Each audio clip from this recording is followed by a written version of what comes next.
Salut à tous. Vous pensez que les Spartiates étaient des guerriers barbares vêtus de slips en cuir passablement homosexualisants, tuant leur nouveau-né jugé trop faible pour faire de bons guerriers? Eh bien, cette vidéo est faite pour vous, car aujourd'hui, on va parler du fonctionnement politique de la cité-État de Sparte. C'est parti. Je vous demande de vous arrêter.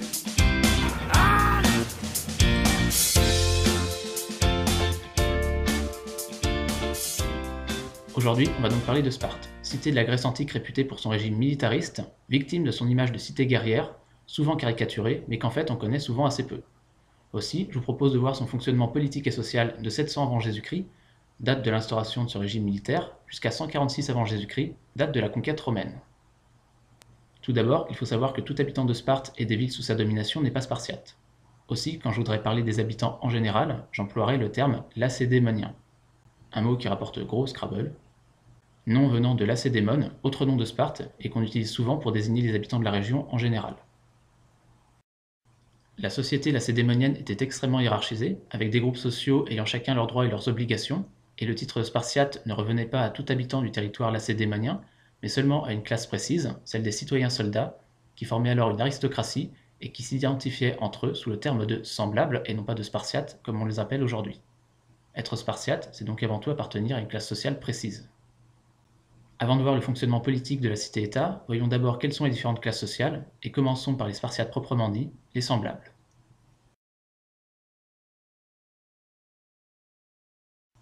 Pour être Spartiate, donc faire partie de la classe dirigeante et guerrière, il faut remplir 4 critères majeurs. Tout d'abord, être de lignée spartiate pure, c'est-à-dire avoir un père spartiate et une mère fille de spartiate. Ensuite, il faut avoir subi une éducation particulière, l'agogée. La cité-État prend très au sérieux l'éducation de ses futurs citoyens soldats et s'emploie dès leur plus jeune âge à leur inculquer l'esprit de corps et de sacrifice qui font le bon guerrier. La collectivité prend en charge l'éducation des enfants dès l'âge de 7 ans, mais les choses sérieuses commencent à l'âge de 12 ans. À ce moment-là, les enfants vivent en collectivité, dorment en dortoir et sont confiés à des éducateurs. Tout est fait pour les endurcir. Ils vont pieds nus, n'ont qu'un manteau pour toute l'année, sont mal nourris et encouragés à voler pour compenser. Et s'ils se font prendre, on les bat. Pas parce qu'ils ont volé, mais parce qu'ils se sont fait prendre. Les jeunes garçons étaient encouragés à ce genre d'acte par toute une série de concours et de rituels. Par exemple, un rituel consistait à voler des fromages disposés sur l'autel d'Artémis, des gardiens fouettant le plus fort possible les jeunes qui tentaient de les prendre. Plus surprenant pour de futurs soldats, l'éducation comprenait aussi un volet musical avec le chant choral, ce type de chant étant très important à Sparte puisqu'il était censé développer l'esprit de groupe. La vie des jeunes était également rythmée par des concours qui avaient un caractère religieux, que ce soit des combats, des épreuves athlétiques ou du chant choral. Parmi ces concours, on peut citer les gymnopédies, la plus importante fête lacédémonienne, au cours de laquelle jeunes et adultes participaient à des concours de chant.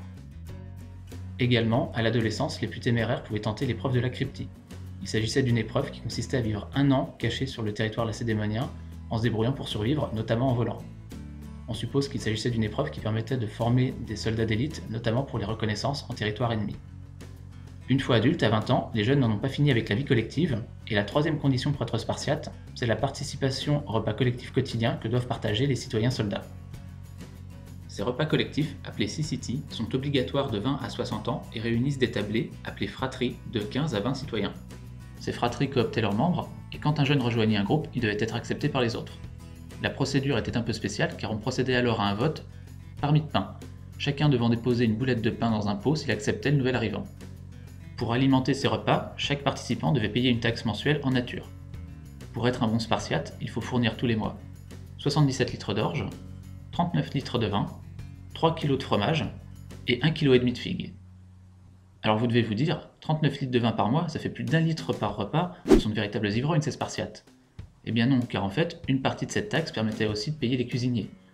Toujours est-il que le non-paiement de cette taxe entraînait la perte du statut de spartiate. Alors pourquoi payer en nature ? Parce que la possession d'or et d'argent était mal vue et que les citoyens ne devaient pas utiliser ces monnaies entre eux, ce qui permettait d'alimenter le mythe de leur égalité, d'où leur nom de semblable. Comment faisaient-ils pour se payer entre eux s'ils n'avaient pas le droit d'utiliser l'or et l'argent ? Eh bien ils se payaient en broches. Mais attention, pas en broches pour attacher les manteaux comme il y en avait à l'époque, non, en broches à viande d'1 mètre de long. C'était une ancienne monnaie d'échange en Grèce antique. La dernière condition pour être spartiate, c'est de posséder un kléros, à savoir un lopin de terre qui est cultivé par les ilotes, dont on va voir le statut ensuite, et qui permet de fournir notamment la nourriture pour les syssities. Ce kléros est une sorte de fief agricole, dont le Spartiate hérite de ses parents et qui est non vendable, du moins dans les temps anciens. Au-delà de ces conditions sine qua non, la vie de Spartiate est une vie de soldat, faite d'obéissance aux règles de la communauté. Le service militaire a lieu de 20 à 60 ans, il s'agit de la seule activité professionnelle des citoyens soldats. Ceux-ci peuvent se marier dès l'âge de 20 ans, mais ne peuvent avoir de vraie vie de famille qu'à partir de 30 ans, âge auquel ils arrêtent de dormir en dortoir. Le mariage n'est d'ailleurs pas un droit, mais plutôt une forme d'obligation, puisqu'il s'agit de donner les futurs citoyens à la cité. Ceux qui sont toujours célibataires passé 30 ans sont victimes de mesures vexatoires. Ils ne peuvent plus assister aux gymnopédies et doivent faire le tour de l'agora nus en hiver. De quoi les motiver à se trouver une femme. Également, le statut de Spartiate est un statut qui se mérite tout au long de la vie, puisque ceux qui ne peuvent plus payer leur part au Syssitie ou qui ont commis des actes de lâcheté sur le champ de bataille peuvent être dégradés et devenir des citoyens sans droit.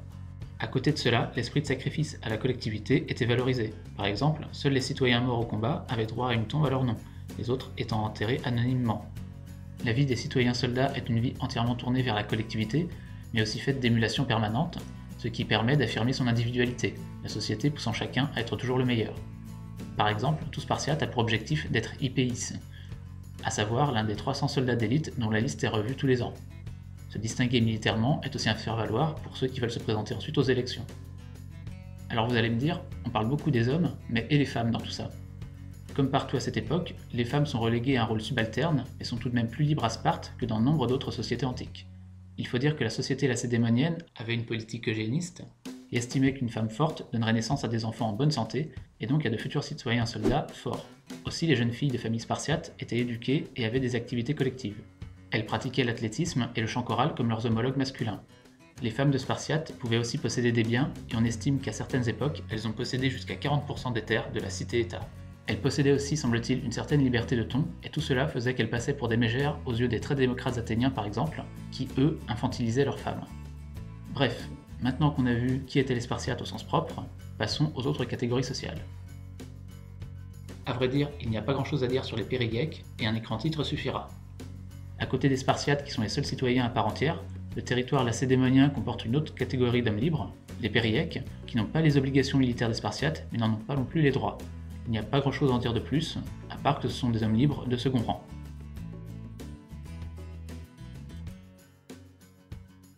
La troisième catégorie importante de lacédémoniens, ce sont les ilotes. Ce sont des esclaves publics qui ne peuvent être vendus, et dont le statut se rapproche un peu de celui des serfs du Moyen-Âge. Non, pas ceux-là. Voilà, ces serfs-là. Leur rôle est entre autres de cultiver les terres des citoyens soldats pour leur fournir de quoi vivre et de quoi payer leur part au repas collectif. Les relations entre les Spartiates et les ilotes sont extrêmement particulières, les Spartiates faisant tout pour rabaisser symboliquement leurs esclaves. Ils les forcent à porter une tenue spécifique faite en cuir qui marque leur condition inférieure. Également, tous les ans, certains reçoivent des coups de fouet rituels au nom de tous, même s'ils n'ont rien fait. Ils servent aussi d'image négative pour les jeunes Spartiates, et par exemple, on les forçait à se saouler pendant les Syssities, sans doute pour instruire les jeunes citoyens soldats sur les méfaits de l'alcool. Également, les Spartiates ont droit de vie et de mort sur les ilotes, et pour éviter que la mise à mort de l'un d'entre eux ne soit considérée comme un meurtre, tous les ans, les autorités déclarent symboliquement la guerre aux esclaves, ce qui fait que juridiquement, tuer un ilote est un acte de guerre. Ce contraste entre ilotes et Spartiates a souvent fait dire que les lacédémoniens étaient à la fois les plus libres et les plus serviles des Grecs. Maintenant qu'on a vu le classe social, passons au fonctionnement politique. Déjà, il faut savoir que Sparte est une monarchie un peu spéciale puisqu'elle possède 2 rois. Ceux-ci sont censés avoir une origine divine puisque selon la légende, Agis et Eurypon, les premiers rois, sont les fils de 2 jumeaux, Eurysthenes et Proclès, qui eux-mêmes descendraient d'Hercule et donc de Zeus. Quitte à avoir une origine légendaire, autant en choisir une qui est la classe. Agis et Eurypon ont ensuite donné naissance aux lignées des Agéades et des Eurypontides. Ces rois ont avant tout un rôle militaire et religieux, les Spartiates sont très croyants et les rois jouent le rôle d'intermédiaire entre les dieux et les humains. Ce sont des grands prêtres. Par exemple, avant de partir en guerre, un roi fait des sacrifices pour savoir si les dieux, surtout Zeus et Athéna, sont d'accord pour une campagne militaire. Il en fait un à Sparte, puis un à la frontière du territoire lacédémonien, et enfin un avant le combat. Si l'un de ces sacrifices est négatif, soit on recommence jusqu'à ce qu'il soit positif, soit on renonce à partir en guerre. Dans les temps éloignés, les 2 rois partaient ensemble à la guerre, mais en 506 avant Jésus-Christ se produisit ce qu'on appelle le divorce d'Éleusis. L'un des 2 rois, Cléomène, forme une armée constituée de Spartiates, mais aussi de cités alliées comme Corinthe, et emmène tout le monde vers un objectif que lui seul connaît. Lorsque la troupe s'approche d'Athènes, l'armée comprend que l'objectif de la campagne est de remettre au pouvoir Hippias, un dictateur, alors qu'Athènes est en train de devenir une démocratie. Les Corinthiens ne sont pas très chauds, tout comme le 2e roi, Démarate, qui fait demi-tour. Les Corinthiens, voyant que les deux rois ne sont pas d'accord, ne s'estiment plus liés par serment et font demi-tour aussi. L'expédition tombe à l'eau, et pour éviter que ce genre de déconvenus ne se reproduise, après 506, un seul des deux rois partira en campagne, pendant que l'autre restera à Sparte. Si les rois ont un pouvoir militaire et religieux, le pouvoir politique, lui, est dévolu à plusieurs institutions. Tout d'abord l'Assemblée, qui réunit tous les Spartiates, d'abord tous les ans, puis toutes les saisons ou tous les mois, on ne sait pas trop.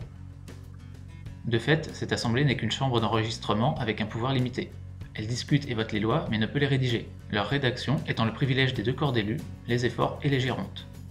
L'assemblée élit ces deux types de magistrats via un mode de scrutin assez particulier, encore plus rustique que le vote parmi plein. Un jury est enfermé dans un bâtiment, sans qu'il puisse voir l'assemblée, et on fait venir un à un les candidats devant les citoyens. Ces candidats déclenchent plus ou moins de viva, et celui qui a été le plus ovationné selon le jury est élu. Grosso modo, c'est une élection à l'applaudimètre. Ce système très rustique de vote à la criée est aussi utilisé pour voter les lois. L'Assemblée élit donc les éphores. Ils sont 5, élus pour un an et non rééligibles immédiatement. Ils sont le cœur de l'appareil politique spartiate et à ce titre, ils ont plusieurs rôles. D'abord, ils ont un pouvoir probouletique, c'est-à-dire qu'ils préparent les lois qui seront proposées au vote de l'Assemblée. Ensuite, ils ont des pouvoirs judiciaires. Ils tranchent tous les petits conflits liés aux affaires courantes. Mais leur principale tâche quotidienne est une tâche d'administration, de police et de surveillance de la population. D'ailleurs, le mot éphore signifie surveillant. Par exemple, ils doivent contrôler la formation et la discipline des jeunes Spartiates. Ils inspectent leur dortoir tous les jours et leur font passer une inspection physique tous les 10 jours. C'est une tâche peu glamour, et il leur faut par exemple vérifier que les jeunes de 20 à 30 ans ne portent pas la moustache qui leur est interdite. Cette tâche de surveillance inclut aussi la surveillance des ilotes, dont ils doivent prévenir toute révolte, mais aussi celle des rois. Ainsi, après le divorce d'Éleusis, quand un roi partira en campagne, il sera systématiquement accompagné d'un éphore. Les éphores ont aussi un droit de regard sur la succession royale. Par exemple, en 540, ils vont forcer le roi Anaxandridas à prendre une deuxième femme, puisque son premier mariage est stérile. Sa deuxième femme va tomber enceinte, mais entre-temps sa première femme aussi. Et pour départager les deux potentiels héritiers, les éphores vont décider ni plus ni moins que d'assister à l'accouchement de la deuxième femme. Le premier-né sera Cléomène, fils de cette deuxième femme, et il sera donc roi.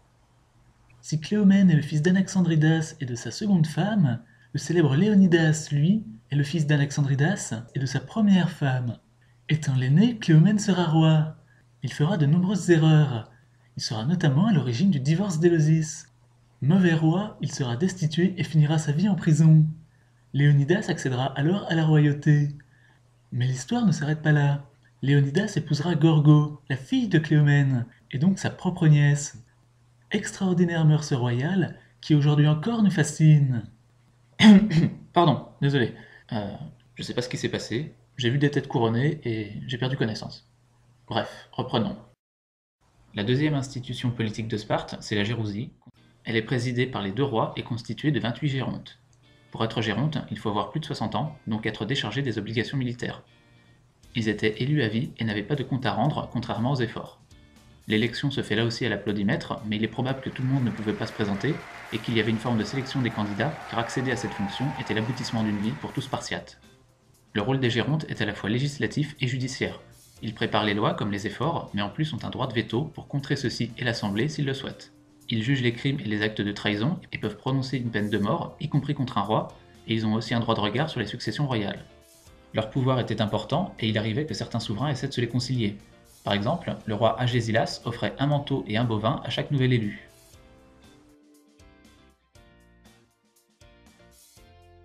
Vous vous demandez peut-être d'où vient cette organisation sociale si particulière.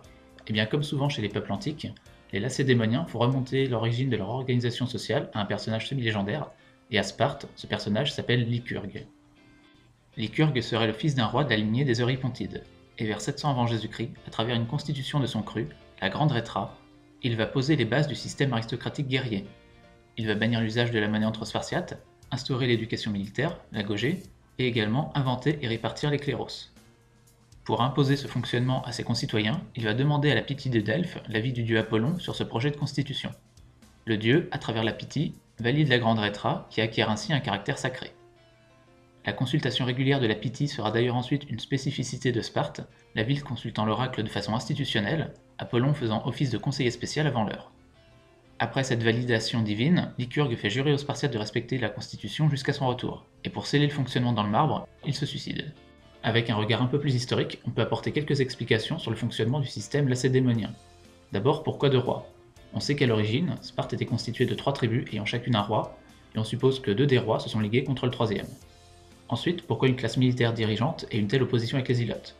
On pourrait supposer que la légitimité des Spartiates vient du fait qu'ils sont une classe protectrice. Discrétion, protection, attention, nous sommes les gardiens. Nous veillons sur vos biens, puis dès que jour soit dès matin. Mais ce serait faire une erreur, car il n'y avait pas que les seuls Spartiates qui allaient au combat, et ils étaient même probablement minoritaires dans l'armée lacédémonienne, puisque les Périèques aussi combattaient. De plus, à partir des années 500 avant Jésus-Christ, les Zilotes aussi ont pris part au combat lors des guerres défensives, et certains textes nous parlent même de 6 ou 7 Ilotes au combat pour un seul Spartiate. Le système aristocratique guerrier et l'opposition avec les Ilotes sont peut-être dus au fait que Sparte a connu les invasions doriennes. Les Doriens étaient un peuple issu du nord de la Grèce, qui ont migré vers le sud dans les années 1200 avant Jésus-Christ, et on suppose que les Spartiates seraient en fait issus de ces populations doriennes, quand les Ilotes, eux, seraient issus des populations locales réduites en esclavage. Sans faire l'histoire complète de Sparte, on peut aussi se demander quelles sont les conséquences pratiques d'une telle organisation sociale. Tout d'abord, s'il y a une constante dans l'histoire lacédémonienne, c'est la tension entre les Ilotes et les Spartiates. Cette tension culmine au 5e siècle avec des tentatives de révolte. En 464 avant Jésus-Christ, un séisme très puissant ayant détruit Sparte et fait des milliers de morts, une partie des Ilotes et certaines cités périèques en profitent pour se révolter. Les Lacédémoniens sont débordés et doivent faire appel à leurs alliés pour réprimer le soulèvement. Finalement, la guerre dure 10 ans et les Spartiates sont contraints de signer une paix négociée avec les insurgés. Quelques décennies plus tard, en 425 avant Jésus-Christ, les Spartiates, alors inquiets du nombre d'Ilotes capables de combattre et craignant un soulèvement, mettent au point un stratagème très peu glorieux pour de virils guerriers. Les autorités proposent de libérer 2000 Ilotes parmi ceux ayant défendu la cité lors de la dernière guerre, ceux estimant avoir mérité cette libération devant se signaler. Les efforts organisent l'affranchissement de ces 2000 courageux défenseurs serviles, font faire une fête pour célébrer l'événement, puis, quelques temps plus tard, les font massacrer. Une autre constante est l'impact de la religion sur la politique lacédémonienne. La consultation des dieux, via des oracles ou des sacrifices, est très fréquente pour prendre des décisions, et cela a pu conduire à des aberrations selon nos critères actuels. Ainsi, en 479 avant Jésus-Christ, à la bataille de Platée, les signes divins indiquent que seule l'attitude défensive donnerait la victoire, alors les Spartiates n'attaquent pas. En 418, la cité-État envoie 2 expéditions aider la cité d'Argos, mais à chaque fois, les sacrifices à la frontière sont négatifs, et Sparte renonce à intervenir.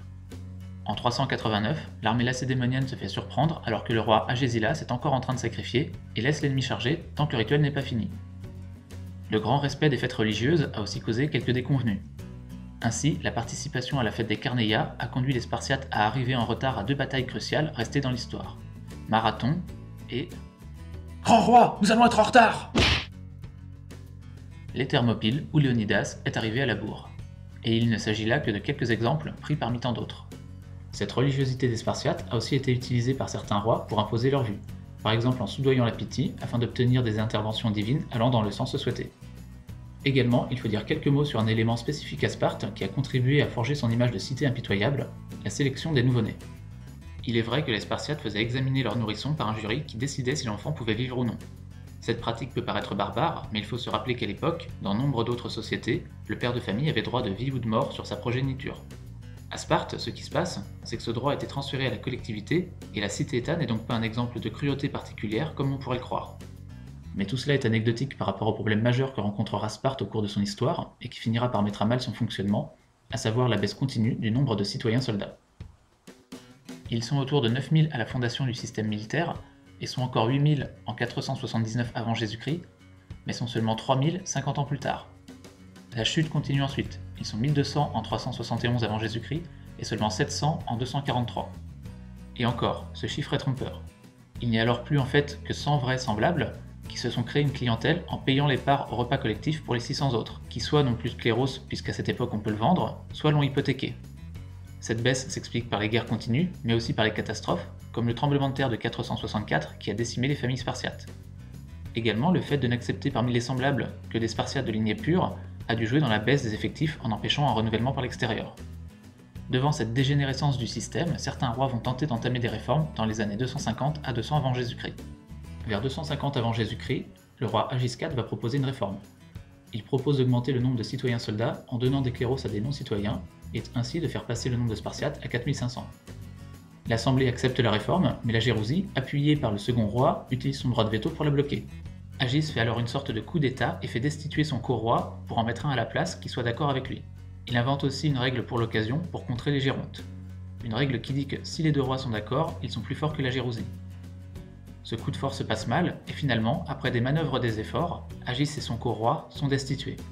Il ne sera pas remplacé par un autre Agiade, et Sparte, à partir de cette date, n'aura plus qu'un seul roi, issu de la lignée des Eurypontides. Plusieurs rois suivants, influencés par Agis, tenteront eux aussi de réformer le système via des coups d'état. À chaque fois, le pouvoir royal en sortira renforcé, mais les réformes civiques, elles, échoueront systématiquement. Tant et si bien qu'entre 200 et 150 avant Jésus-Christ, les citoyens soldats ne sont plus rien numériquement, l'armée est en grande majorité constituée de mercenaires, le fonctionnement de Sparte n'a plus rien à voir avec celui qui était le sien lors de sa grandeur, et la cité-État n'est plus que l'ombre d'elle-même lors de la conquête romaine, qui ne vient en fait qu'achever une société alors politiquement mourante. Et bien voilà, cette vidéo sur le fonctionnement politique de Sparte est terminée, j'espère qu'elle vous aura appris des choses. Je vous donne rendez-vous dans une prochaine vidéo, d'ici là je vous dis portez-vous bien, et à la prochaine!